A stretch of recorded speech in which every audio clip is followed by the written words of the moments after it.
100% మళ్ళీ అధికారంలోకి వస్తాం. ఎస్ దెబ్బా వచ్చింది కేసీఆర్ ధీమా. రాష్ట్రంలో కాంగ్రెస్ ప్రభుత్వం విఫలమైంది. బీఆర్ఎస్ పని అయిపోయిందని లీడర్లే ప్రచారం చేసిండ్రు. ఈ పాడైపోను గారా.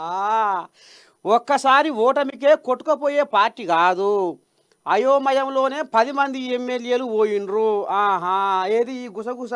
వచ్చే పాయే అయిపోయింది. కారు పంక్చర్ అయింది. అసెంబ్లీలో పల్టి కొట్టింది. పార్లమెంటులో పాతాళలోకం పడ్డది. ఇక ఎమ్మెల్సీ ఎలక్షన్లలో అసలు ఊసు లేకుండా అయితట్టుందని అందుకనే దూరంగా ఉన్నట్టు రేషా. ఇదా కథ. స్వయాన పెద్ద మనిషి అంటుండు నేను తెలంగాణ బొమ్మల్ల.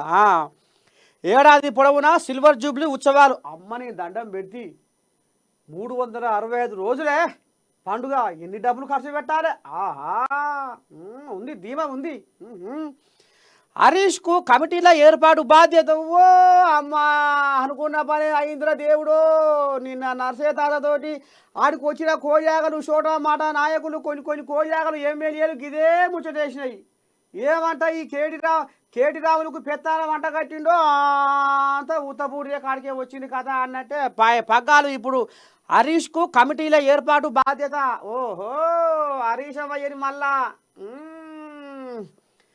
మహిళా కమిటీలు కూడా వేస్తాం. బస్ ఏప్రిల్ 10న హైదరాబాదులో బీఆర్ఎస్ ప్లీనరీ, 27న బహిరంగ సభ.